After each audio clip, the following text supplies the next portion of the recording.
All right, Lyle leads from Digital Success Advantage. Thank you so much for being here with us and talking to us about what you do. So to get started, let me ask you, how'd you get started in marketing? Ooh, that's a long story. So I've always been into like the artsy stuff and telling stories and getting people excited about things. I always thought that was interesting, but it always bugged me that like big companies like Coca-Cola and Ford and all them had all the television space, old school. And the little guy just kind of got stuck in the background. And so I always thought it'd be really cool if the little guy could have the same amount of effort and input and strategy as the big guy. And then here comes around 2000, the internet and YouTube and all those kind of things. And it got everybody kind of on the same playing field. Now the little guy could pop in there and be right in front of his audience immediately. And so that really excited me. So that's a very short version of a very long story. Well, it sounds like you really like to help small businesses. Yeah, it's my passion. It really is. There's a lot of people that'll help the corporate people, but those guys, the little guys getting started, Yeah. they just need that extra help. They don't really know what to ask or where to go. And there's so many people that take advantage of them. That's one of the saddest things to see like a marketing company.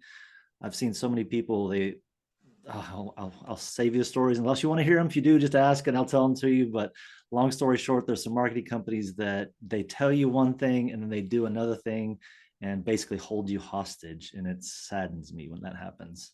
Yeah, absolutely. So when I came to you and I said, "Hey, Lyle, I want us to work together to start something where we can help other doctors and other health professionals with their marketing at an affordable rate," what were your thoughts?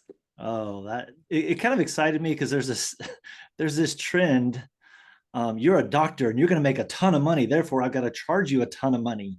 And Yes. again, back to the little guy, you're just getting started and you probably have more medical bills as far as education is concerned than you need to have, to be honest, when you're first getting started out. And so I thought, how can we do something that's more systematized, that's got high quality, but it's still affordable and effective. And I think that's the key. Just like when you offer your services, you could charge somebody an arm and a leg, literally. Sorry about the joke. I got to throw puns in. You can charge someone a lot of money, but you choose to charge an affordable rate that helps people. That's what I love about your practice. You offer that subscription model, which helps your patients in the long term, not just a one-time, one-off thing. Yeah, yeah. So that's great that you recognize that, and you recognize that when we do get started out, and especially when we're an independent practice, we don't have all of that cash flow to get things going, even Right. though people think we do. So tell me, what do you think are the top three things that people make mistakes with when they're developing their website? Messaging is the key. That's the number one mistake. If I go to your website and you confuse me or use too many things to distract me, I'll immediately go away. It's making the brain work too hard. So the brain doesn't want to work hard. The brain wants a quick and easy solution. So if looking for a new doctor and I'm in pain, I want to come to your site and I need to say, I will help you ease that pain. I want it to be super simple. And so that Gotcha. messaging is number one. And then taking that messaging and putting it somewhere where your potential patients will find you, whether that's a Craigslist ad or I don't know if you're doing with older patients, maybe a newspaper or something to that effect, but where are people going to find you? They're not going to just drive by and pull in and set up an appointment. That's not how we work anymore. I mean, old school, that's how they did it. Back in the old West, you put this little thing up, you said doctor, you hung it in front of your door, and people walked by and said, "Oh, there's a doctor. Let's go visit him or her." Um, but that's not what happens anymore. You've got to be out there, and then people are consumer based. And so they're saying, if I want a new doctor, what am I looking for in that doctor? And they start comparing doctors. Yes, They there's want a lot somebody of that's, comparison. yeah, they want somebody that's close. They want somebody who knows what they're talking about, and they want to know that you can help them. And so having a website is huge. And that website factor is not just I do this for people, but it's saying, here's my authority, here's my expertise, and not just that, but here's my story, and here's how my story can help you. I believe in caring for my patients. Some people are just the opposite. They're like, I believe in quick in and quick out. You never have to wait. And if that's your hook, that USP, which is number three, is they miss their USP. their unique selling proposition. What is it that makes you different from all the other doctors? Okay. And so messaging, having a good website, you could even, and make sure you're starting with your Google business page. That'll be your number 4 as well. And then having a website that communicates the power that you have as a doctor to help your patients. Gotcha. Gotcha. Um, so it sounds like you've been doing this for quite a while, Lyle. How long have you been doing this? I started advertising in the 1990s. 1990s. All Yeah, right. I'll let you Tell figure me that that story. out. Tell me that story. I got to hear Well, it. I was in high school, typical kid, and I love creative stuff. Again, back to messaging. I wanted the message. And the Art Institute of Houston came to my school, and they showed this beautiful giant billboard and everything, colors and paints and all this stuff. I'm like, that's cool. And the guy stood up and he said, "Hey, this guy failed this class." I'm like, "What?" And he failed it because the picture he took, it had paint and everything. They were trying to sell paint. Well, the paint had bubbles in it. He didn't pay attention to the details. Wow.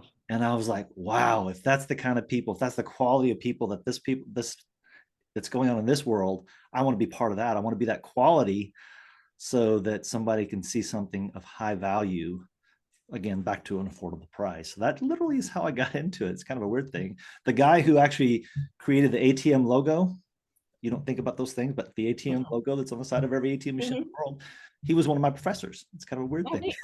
Neat. Yeah. Neat. So that was many, many moons ago. That then I went freelancing for quite a while. And when 2000 rolled around, I started developing websites and being able to communicate that. I've done lots of training. You as a doctor, you go through all these additional trainings as you go through. You don't just stay stationary. You're always growing. And the same thing with marketing. Marketing is changing all the time. AI is huge right now, but you got to know how to use it properly. Otherwise, it can really mess you up. And a lot of people are like, I'll just do my website on AI, blah, blah, blah. But then their website is noticed as AI because Google knows what AI looks like. And so it's got to have that human touch to it. That's huge.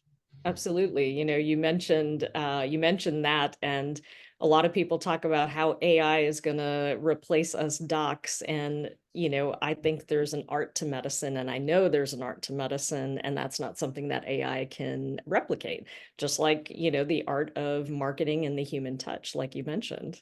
Absolutely. So, so Lyle, tell me, there are a lot of platforms out there. A lot of you can do your own website, your own search engine optimization. You can do it all on your own. So why should somebody consider paying Dockickstart to help them with their marketing? That is an awesome question. Number one, you can do it, but think about your time. If you're spending all your time doing your marketing, you don't have time to spend taking care of your patients. So there's got to be a trade-off.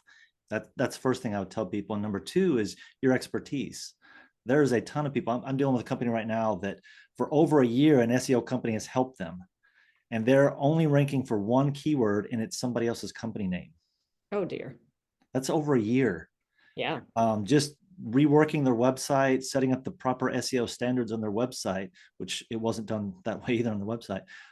They had a 63% increase in traffic in 1 month just from Wow. reworking their website, because there are specific strategies. People think, oh, well, Google they change every week and you can get blacklisted and whitelisted and all these kind of things. There are specific standards that they're looking for. Now you got to understand all 4 of those standards when you're talking about SEO specifically, and those standards have to be referenced on your website. So anybody can do I won't mention those companies, but the companies that you pay monthly, for a minimal fee, and you could do it yourself. But one thing, read the content, read what it says, because a lot of times they technically own your information. Right. So if you're I've putting seen that before. yeah. So if you're putting your picture up there on that website, you think it's easy. Oh yeah, it looks pretty. But how many other doctors have that exact same website? True. True. And is that website geo-focused? That's very important nowadays. So Uh, tell me what geo-focused is.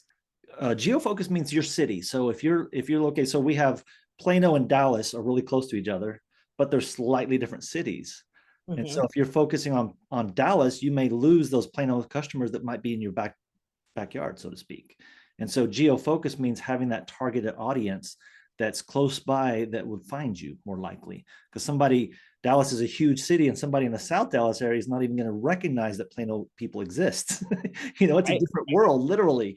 And so geofocus means understanding your community. I would call it community. Geofocus is your community. Gotcha, gotcha. Well, it sounds like there are a lot of things in the background that we don't even know about when we're thinking about marketing or developing a website. Kind of like how us docs sometimes we say, "Ooh, it's way more complicated than that." There's a lot of things that are sound real simple, but they are absolutely complicated. So I Right. could definitely understand where you're coming from there. Yeah. Can I just take a pill and it just solves everything? I mean, isn't that Right. how a doctor works? If I have low sodium, can't I just eat more sodium and it goes up? Doesn't quite work that way. It is very, very complicated. Yeah. Right.